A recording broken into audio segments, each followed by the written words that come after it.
omuwalabu w'e Qatar yandibanga wanjawulo nnyo ku muwalabu ow'e Saudi Arabia. Omukyalo ono yatindiza eggendo n'ava e Qatar n'asalawo agende akyalire ku ex-kadaama we oba eyali omukozi we mu ggwanga ery'e Kenya. Naye omukyalo ono bw'omutunuulira alinganga alimu omusaayi gw'ekifirika. Enneeyisaayi njagala omutunuulire nga bamwaniriza akafuba, sooka otunuulire ekifo wokka we bamwaniririza.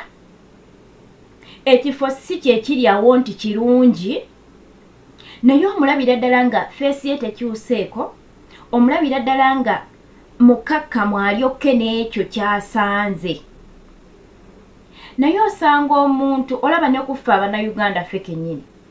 Oyinza okgenda mu kifo nga bakwaniriza n'otuuka n'otuna ekifo ne kitakusanyusa n'olaga nti tosobola kusigala mu kifo ekyo. Omanyi tugenda ne tweteekamu oluntu olwo olwewanikawanika ge bayita oba tugayite malala. Naye omukyalo ono yakkakkanye ne bamutuuza nga woolaba we baamutuuzizza ng'akulaga alyokke n'ekyo ky'asanze. Kati nninawo wanene ekibuuzo. Wonna wooli oba Saudi oba Omani oba Dubai, mukama wo ne bukya n'akugamba nti munnange njagala kujja kukyalako wammwe.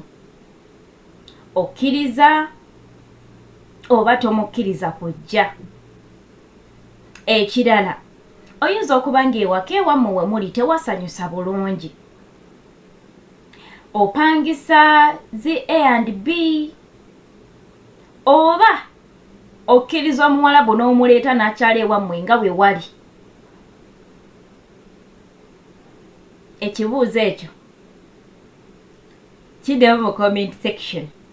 Bw'obanga okkiriza boosi wo okujja ng'ewaka tewalabika bulungi, kuba ffenna tetuva mu maka galabika bulungi, omukyaza awo ewammwe n'ajjaawo, oba opangisaayo ennyumba. Manyi kati zi A&B zajja n'ogipangisa omuwalabu n'ajjaawo n'omugamba wano weewaffe n'akukyalirako awo, kubanga bw'abazza bagenda kubeera mu hotel naye aba alina okujja ate ewaka alabe ewaka ewammwe, oba oliawo otambulitambulemukko naye. Gwe okikola otya nga ggwe? Kuba omukyalo ono Munnakenya yawerokaminga mukama we nga tatidde oba ewaka wafaanana batya oba watya, n'amuwerokamingira awo. Ekibuuzo kijja eri ggwe. Anze nno ng'omuntu, kale erudda kyalibadde kirungi kubanga buli kintu kijja n'opportunity oba n'omukisa. Oyinza ogamba nti munnange kampangise zi Airbnb, mukama wange ajjaawo amanye nti weewaffe tuli bagagga, n'osubwa omukisa oba oliawo yaligambye awaka babeera nga tewasanyusa, kambazimbireyo ku nnyumba. Kubanga omuntu oyo waagambira nti kansituke nzije ewammwe aba mulungi era abeera oke n'okusanga ekyo kyonna ekiriwo. Nze nga nzikyendaba g'olaba otya? Kyekyo naye munnange abawalabu abalungi gye bali. Mulimu omuntu nga Katonda yamukola nga ye takyuka, nga mulungi okuva kungulu mpaka munda, oba okuviira ddala munda nga mulungi, ng'ekyo kyalaga tapretendinga.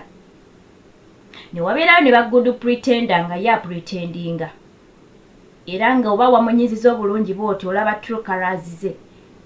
So omukyalo ono ansanyusizza nnyo nga nze omuntu, era ndabye ka video n'enkuba n'enduulu, naye ng'ekinkubye enduulu kyekiriwa engeri ye gye yeeyisaamu ng'ogamba mufirika, ng'oyinza okulowooza embeera yagimanyiiramanyiira dda. Olaba ffeffe ogenda mu nsi gy'obadde totuuka nga munootukayo n'osamaalirira okusinziira ku by'osanzeeyo. N'ogamba eno waliwo ewati, Amerika bulijjo balinayo nabo ghetto, kibwe kiti, Germany bulijjo naye erimu zi ghetto bwe ziti, eriyo n'abanaku ddala ddala, Saudi bulijjo erimu abanaku ddala. Kwegamba ng'olaba weewuunya. Ne bambi omukyala abadde mukkakkamu n'ekyo kyasanze. Abawalabu we bati abesitula ne bagenda okukyalirako ku ba ex-kadama baabwe oba abakozi baabwe ewaabwe gye bava batono era tebasangekasangeka. Era mukama we agamba nti mbadde njagala nzijjeko e Uganda nkukyalireko ndabe ne ku famire yo, manya nti munnange oyo bosi gw'oyina wanjawulo nnyo ate oli wa mukisa kubanga bameka be yakakozesa naye nga tabasabangako kugenda waabwe kulabayo. So nze ndabanga ogubeera omukisa ennyo ennyo.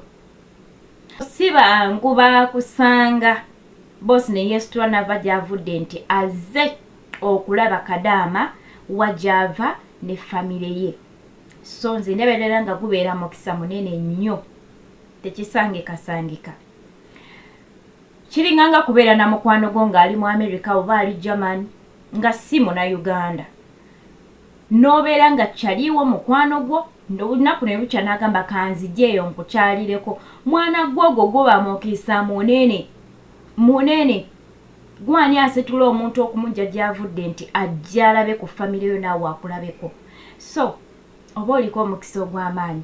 Kale bamikwano ate katufundikire waneno video yaffe. Mubadde balabi balungi okuva gye twatandikidde ate okutuuka wano ku nkomerero ya video yaffe. Wensabira go wenna atanaba kubanga otweyungako nga gwe mulundi gwo ogusoose bambi nkoneraako kagambo subscribe obinga munange otweyungako butereevu ate bw'omala okona mu kagambo ako waliwo akagenda okujja kalinga akade kati akade ako bw'okakoonako buli lwe mba ntaddeyo video YouTube esooka kuleetera ka notification oba ka message ne bagamba Maggie alina ka video kataddeyo. So nobanga ate munange olaba kiki mba ntaddeyo. Kambagalize olunaku olulungi mukama abankumira nnyo oyo atakumira mpeera. Tujja kubanga tusinkana mu videos eziddako. Mweraba.